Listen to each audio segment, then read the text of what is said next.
Nosso eterno Deus, Santo e poderoso Jesus, queremos agradecer a Ti, Senhor, porque o Espírito Santo nos trouxe à Tua casa para Te louvarmos e Te adorarmos.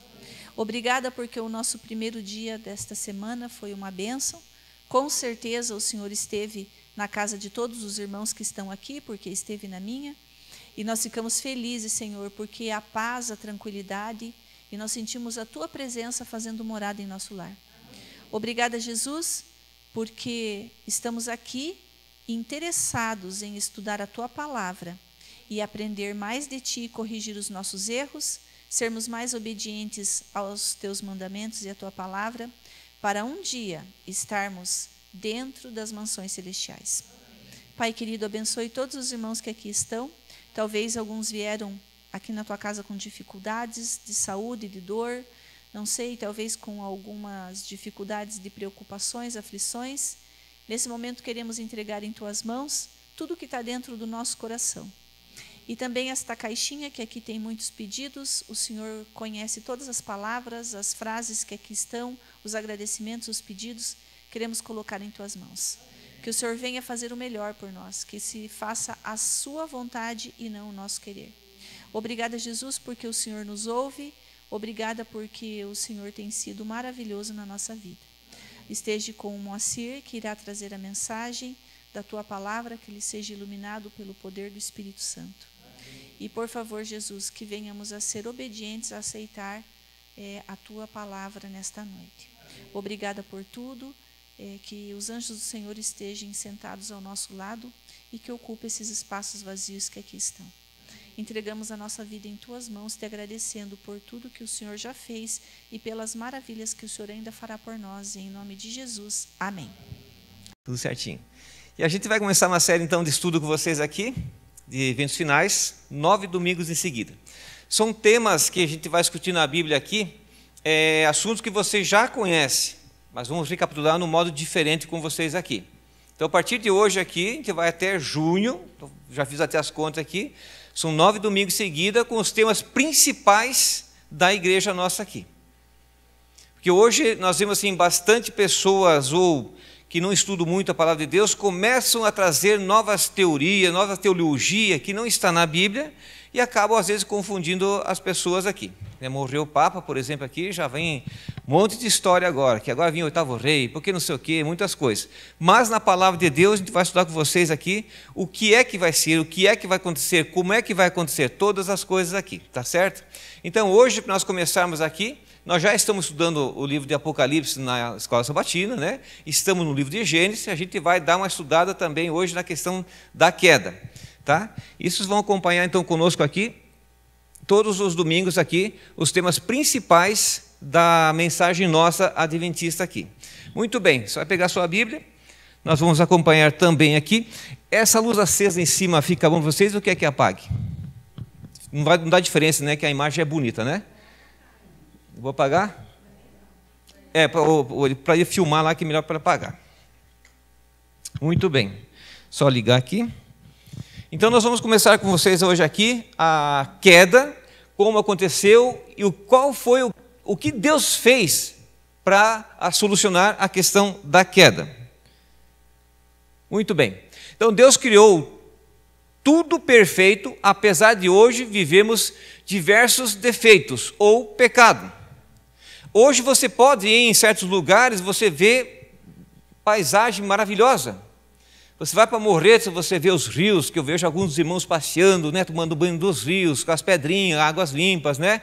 E se vocês forem então para o Mato Grosso, vocês vão ficar encantados, né? Tanta arara que tem lá, tanto bicho, tanta diversidade que tem lá, bonito ainda. Você fala assim, puxa vida, olha, por mais que tenha o pecado, ainda tem essas coisas bonitas aqui, né? A gente vê jacaré, a gente vê a anta, a gente vê um monte de coisa lá, as araras que eu falei, papagaio, então nem fala. Quanto papagaio tem? De manhã cedo assim é ensurdecedor o bichinho cantando do nosso lado, né? Então, uma coisa muito bonita de você ver as coisas assim. Mesmo assim, a gente está vendo um mundo hoje imperfeito, né? Cheio de pecados. E a gente vê tantas coisas acontecendo, você fala assim, como a maldade está proliferando, como a maldade está crescendo. Isso é uma profecia, é uma parábola que Jesus contou do joio e o trigo, que os dois cresceram junto E Deus falou assim, não arranque o joio. Haverá um momento certo de arrancar o joio. Quer dizer, há um momento certo de arrancar a maldade. E a gente vai estudar com vocês aqui.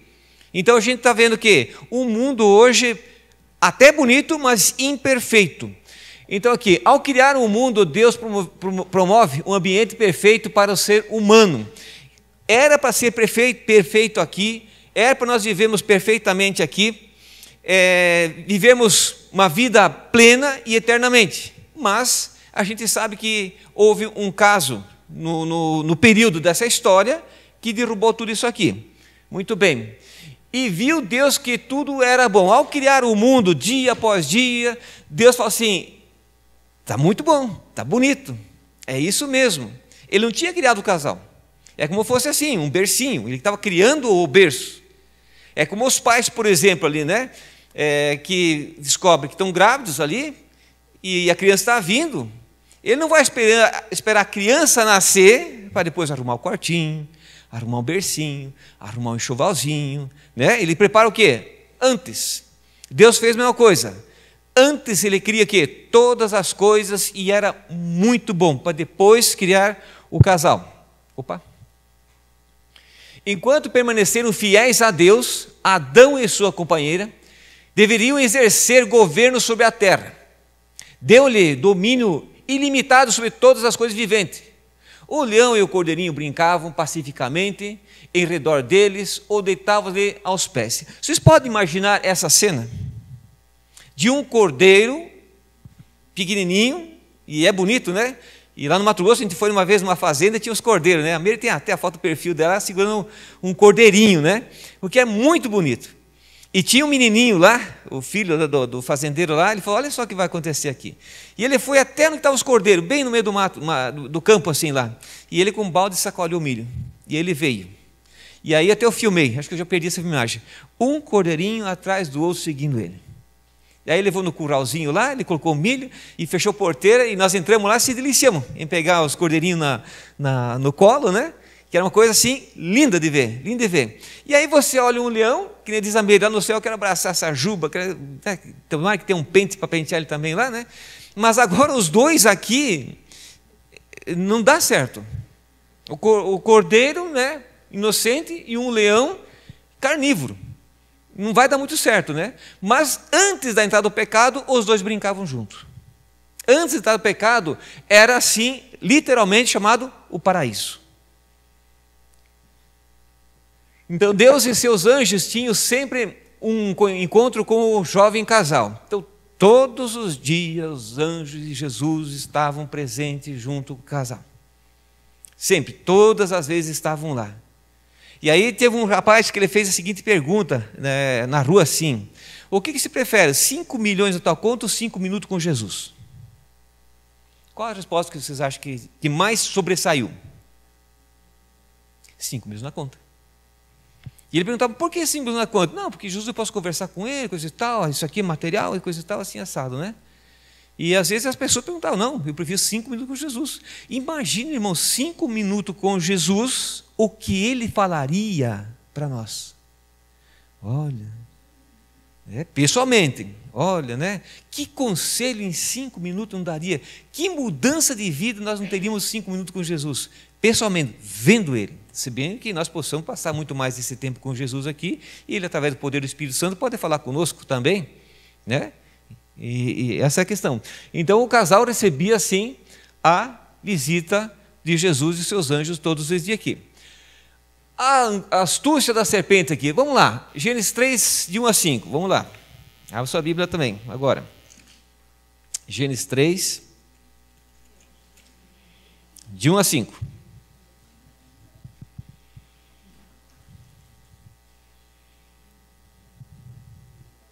Encontrar é fácil, né? Primeiro livro, bem facinho ali.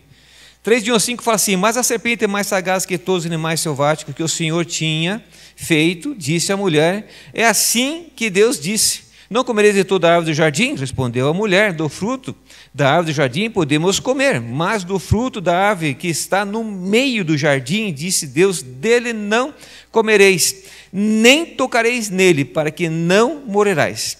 Então A serpente disse à mulher: é certo que não morrereis, porque Deus sabe que no dia em que deles comerdes, se vos abrirão os olhos, e como Deus sereis conhecedores do bem e do mal. Então agora vem a serpente e fala assim: olha, não é bem assim não como Deus fala. As coisas são diferentes, vocês podem comer assim. E aí vocês vão passar a ser igual a Deus, conhecedores do bem e do mal. Você já viu aquele símbolo da nova era, assim, que tem 2 pingos d'água, né? Um assim e outro ao contrário assim. Em cima ou embaixo, lá tanto faz assim, um é preto com uma pintinha branca. O outro é branco com uma pintinha preta. Isso está dizendo o seguinte, que a pintinha branca se representa a Deus, tem uma pintinha preta, melhor dizendo, o pingo d'água branco, né, que representa a Deus, com uma pintinha preta, diz assim, Deus é bom, mas não muito, porque tem uma pintinha preta. A pintinha preta representa Satanás com a pintinha branca, dizendo assim, Satanás é ruim. Nem tanto assim. Nem tanto assim.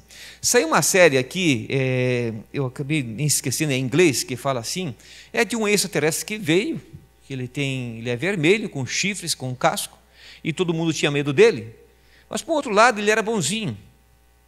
Ele era bonzinho e começou a fazer o quê? O bem. Então, se nós analisarmos o quê?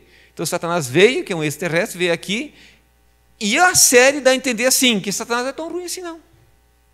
Ele é bonzinho. Só que a gente vê que não é nada disso que é pintado, por exemplo, que é colocado. Não existe comunhão entre trevas e luz. Então, aqui, a serpente aqui, ela é mais sagaz, Satanás, do que todos os animais, e ela veio aqui fazer um certo estrago. A desobediência de Adão e Eva. Gênesis 3, verso 6, está aberto a tua Bíblia aqui, que diz assim, vendo a mulher que a árvore era boa para se comer, agradável aos olhos, e árvore desejável para dar entendimento, tomou-lhe do fruto, comeu, e deu também ao seu marido, e ela o comeu. Então agora a serpente vem e diz que você não vai morrer, que você vai ter conhecimento do bem e do mal, você vai ser igual a Deus. E ela toma do fruto, então come. Agora olha que interessante para nós aqui, ó. A entrada do pecado no mundo aqui. Romanos 5, verso 12. Vamos lá, Romanos 5, verso 12. Romanos. Se você achou, pode ler. Romanos 5, pode ler.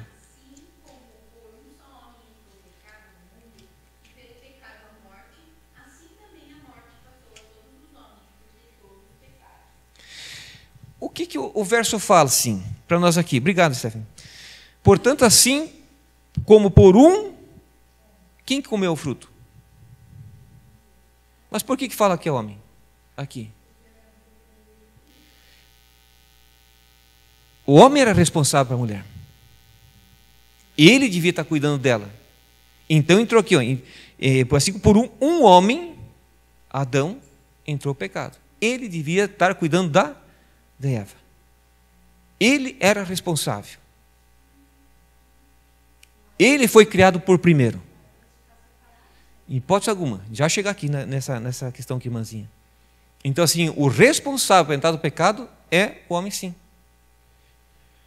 Sem medo, ela pegou o fruto e o comeu. Enquanto o comia, sentiu um sabor agradável e uma sensação revigorante, acreditando que estava alcançando um nível superior de existência. Assim, sentiu-se um prazer de comer o fruto. De um prazer. Assim, agora eu tenho o quê? Muito mais experiência. Mas o que ela fez agora aqui? Ó? Agora que havia sido transgredido, tornou-se uma agente de Satanás para levar o marido. Uma evangelista de Satanás. Ela havia comido, havia pecado. Ao invés de chegar para o marido e dizer assim, errei, não coma, vamos tentar resolver o problema agora aqui. Não, mas ela fez o quê? Pregou o evangelho de uma modo errado.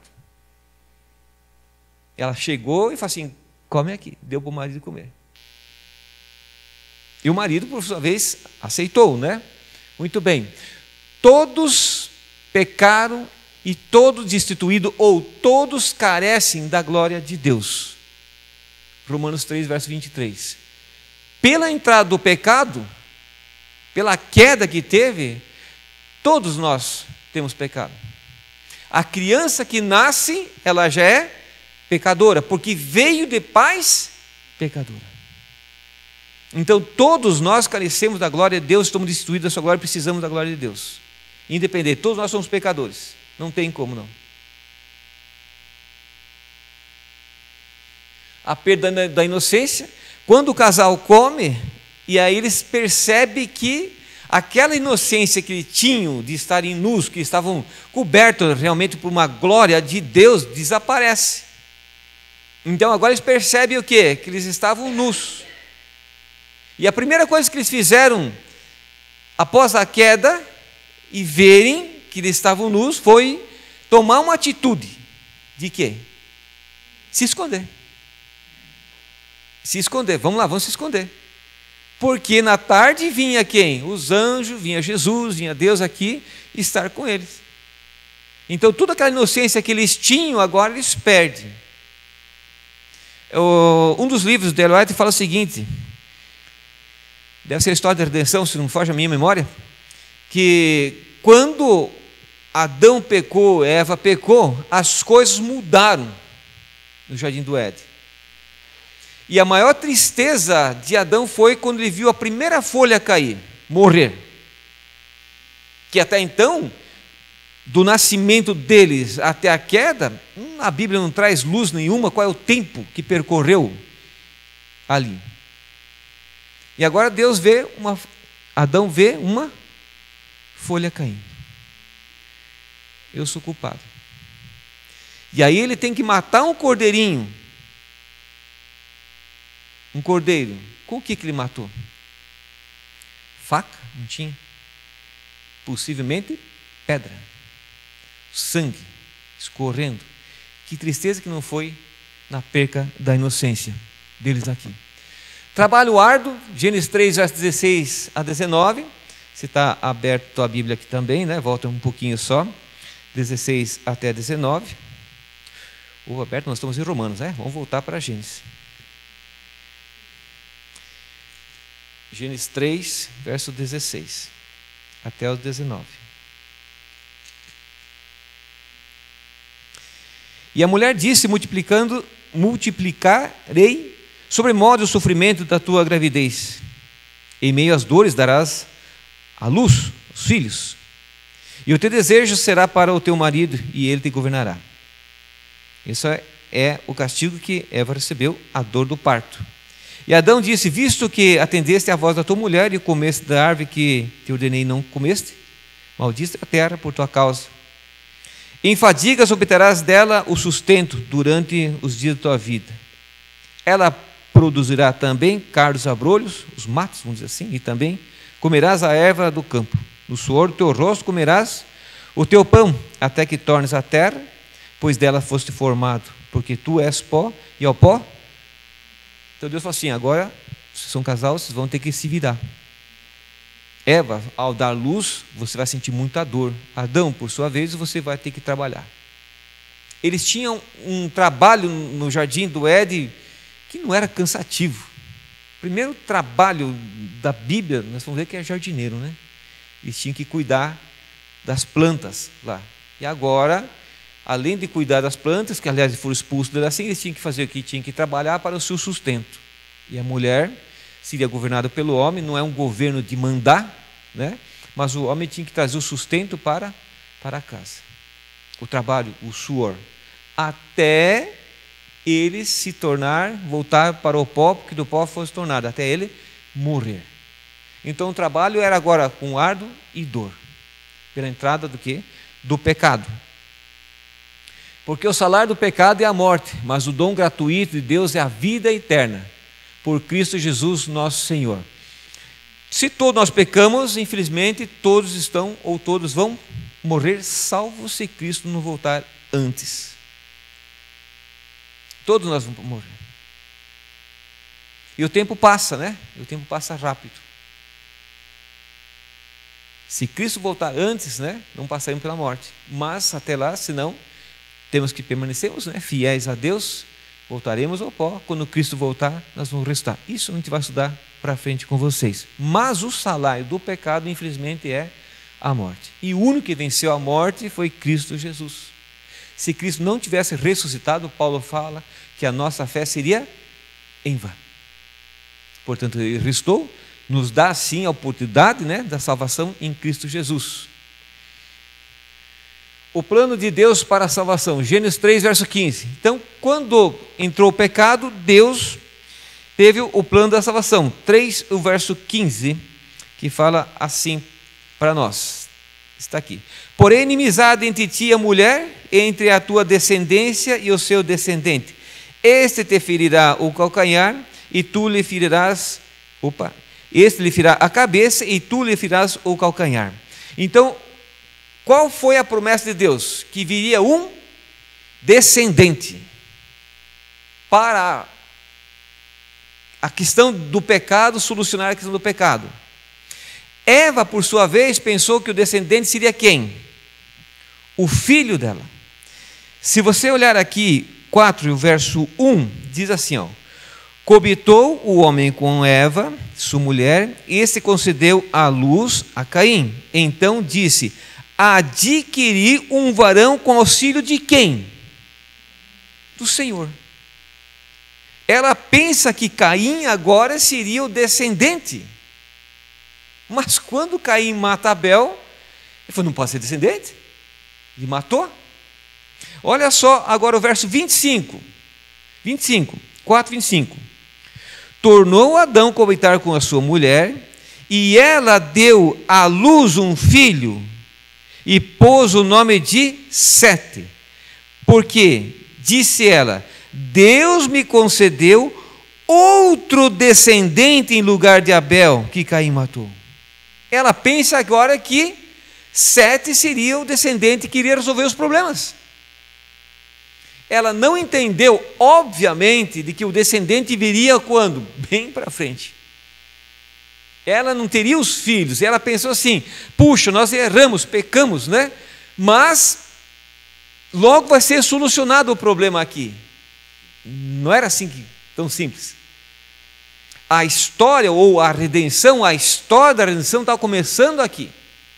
Antes de criar esse mundo, o plano da redenção, conforme Apocalipse 13, verso 8, não foge de memória, fala que já estava estabelecido aqui.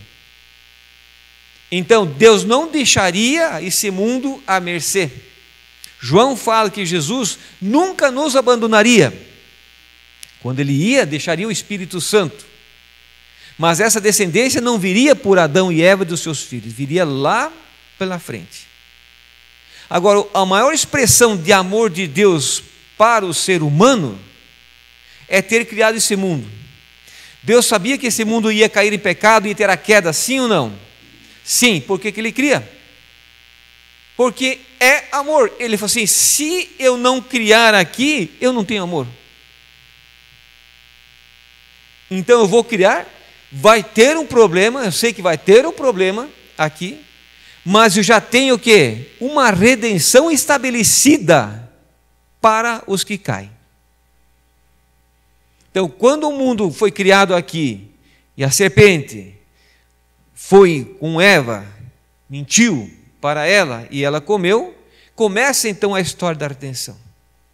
O filho viria, a descendência viria, não por Adão e Eva. E o mais interessante, que a Meire leu um livro e ela me contou, né? Falou assim: Deus não deixaria a serpente todo dia lá, olha, come, olha que bonita, come.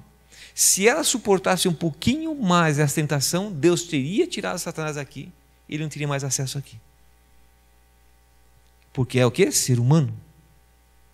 Então ele deixou um tempo para que a serpente fosse com a Eva, todos os dias. Ou, não sei qual é o tempo. Mas se ela tivesse ficado um pouquinho firme, junto com o marido dela, e Deus teria o quê? Retirar Satanás aqui, esse mundo estaria sem pecado.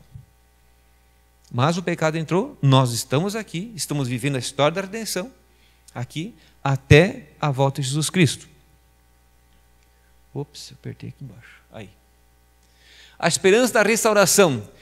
Apocalipse 21, verso 4. Se você encontrar, pode ler, que eu vou achando a minha aqui. Quem achar por primeiro pode ler.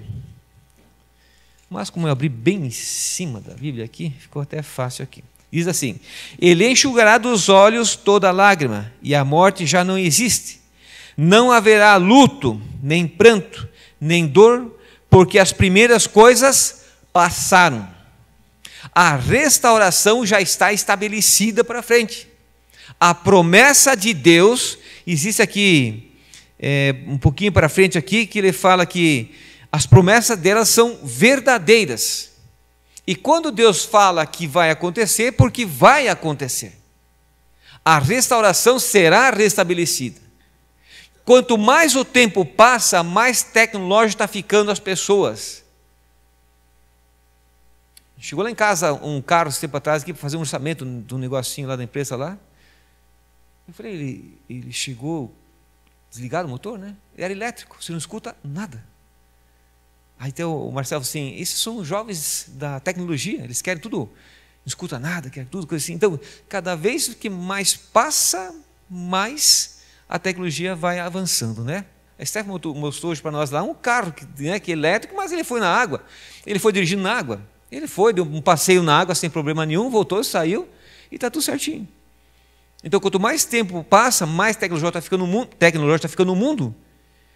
E às vezes parece que as coisas de Deus estão ficando para trás. Não. Pode ficar mais tecnologia no mundo que for, mas as promessas da volta de Jesus Cristo não me interessam. Ela vai, se ele for que vai voltar, ele vai voltar. Por mais que o mundo tenha mudado assim, ou virado de ponta cabeça com tantas coisas que nós estamos vendo hoje. Você pode imaginar daqui 5, 10, 15, 20 anos como é que vai estar esse mundo? Hoje, até esse tempo atrás, nós estávamos falando, né, que quando eu era mais novo, assim, eu ia para a cidade, e uma das lojas que eu gostava de ir é a loja americana. Vocês foram na loja americana. E a loja americana não dava para entrar dentro. Tanta gente. E hoje você vai lá, não tem ninguém. E aí eu perguntei assim, né, mas como é que estão sobrevivendo? Lógico, eles têm a loja virtual. Você compra, chega. Você nem sai de casa. E isso está fazendo com que as lojas menores estão fechando, porque os clientes não saem. Quer comprar uma cabine celular, você vai lá, para. Tem um aplicativo assim que fala assim, chega no mesmo dia. E aí você vai comprar, no mesmo dia está o quê? Está chegando. A Marlene, que a cunhada comprou, sei lá o que comprou lá, ela chegou no mesmo dia. Aquele negócio de fazer suco lá, que você põe a beterraba lá, que aperta e cima faz suco lá, centrífuga, né? Agora lembrei. Comprou a centrífuga de manhã, à tarde estava na casa. Não precisou sair, era o produto que ela queria, chegou direitinho, não chegou quebrado, funciona bem, por que eu vou sair de casa? Então isso está fazendo com que o povo fique em casa, né? Mais em casa, e as coisas estão evoluindo. Só que uma coisa não podemos deixar é que a tecnologia atrapalha a nossa fé. Mas eu fico em casa assistindo o sermão. Irmãos, e vindo aqui à igreja? Não deixai de congregar. Às vezes eu pego a mãe, vai na missa, coisa e tal, ela é católica, né? Vai na missa, vai, né, arajar um pouquinho a cabeça, coisa e tal, assista em casa, fé, mas a comunhão sai onde? Por baixo da TV, não é que sai assim. Então a comunhão está onde? Aqui, na casa de Deus. Reconhecendo a sua própria queda para o pecado. Reconhecimento, irmãos, mudança de vida, é uma coisa que gera desconforto no ser humano. Mudar a vida. Reconhecimento que nós somos pecadores. Eu já contei para vocês, né, que o pastor Dailton, quando ele falou assim, num do sermão dele lá, que as pessoas tinham que mudar de vida, ele perdeu 500 seguidores, porque as pessoas não querem mudar. E nós temos que reconhecer que nós somos errados e temos que mudar constantemente. Pedir para Deus, mostra onde nós estamos errando, para nós reconhecermos que nós somos pecadores e precisamos da glória de Deus. Aceitando a necessidade da redenção, vamos ler aqui, estamos já no, finais aqui, Efésios, se você encontrar pode ler, Efésios 2, 8 e 9. Porque pela graça sois salvos mediante a fé, e isso não vem de vós, é dom de Deus. Não de obra para que ninguém se glorie, diz a palavra de Deus. A necessidade. Quem é que está dizendo que vai salvar? Aqui está dizendo assim, eu estou buscando a salvação, ou falo assim, porque pela graça sois salvos mediante a fé, e isso não vem de vós, isso é dom de Deus. Quem coloca o dom da salvação em nós? É Deus. Quem está interessado na salvação pela queda aqui? É Deus.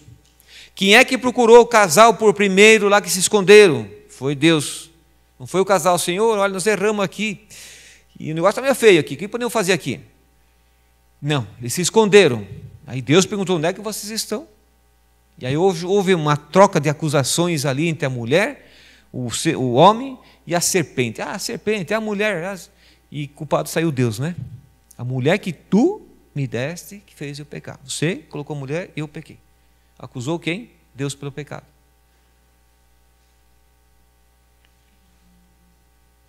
A redenção é um presente maravilhoso que Deus oferece a todos nós, independentemente de nossos erros e falhas e pecados. Muitas pessoas falam assim, minha vida não tem mais jeito. Essas palavras foram de Satanás. Quando ele se tomou rebelião e foi expulso dos céus, ele levou mais do que a terça parte. Só que alguns, ele vai te falar que se arrependeu, voltou e Deus os perdoou. Quando alguns se arrependeram novamente e falaram assim, eu vou voltar para o céu. Satanás falou assim, vocês foram longe demais. Não tem mais jeito. Palavras mentirosas. Tem jeito para qualquer pecado aqui, independente do que for. Deus perdoa. Talvez fique a consequência. Vou dar um exemplo aqui. A pessoa bebeu bastante aqui assim. Ah, agora me tornei, parei de beber. Aí ganhou uma cirrose. Mas eu fui para a igreja, parei de beber. Consequência. Fumou. Ah, parei de fumar, agora vim para a igreja. Bacana, maravilhoso. Deus perdoou todas as coisas. Ganhou um câncer.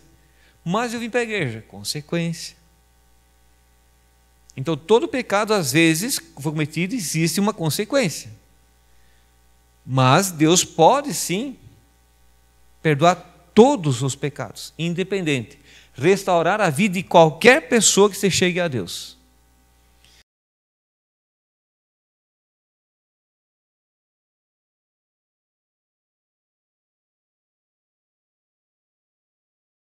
Maravilhoso Deus, que bom saber que nós fomos remidos pelo sangue de Jesus. Mas que esse sacrifício não possa ter sido em vão nossa vida, que tenha valor, que possamos aceitar aquilo que o Senhor deixou na Tua palavra, possamos aceitar Cristo como nosso Salvador, possamos aceitar o que o Senhor deseja em nosso coração. Transforma nossa vida, somos pecadores, falhos, nós erramos às vezes ao falar, pensar, agir, ouvir, mas que o Senhor venha nos ajudar, Pai, a pedirmos perdão e sempre e nunca desistir desse caminho, até a volta de Jesus Cristo. Nos leva aos nossos lares agora sob segurança, nós vamos deixar esse lugar, mas nós não queremos deixar a sua presença ao nosso lado. Muito obrigado por tudo, em nome e por amor de Jesus, nós oramos hoje sempre. Amém.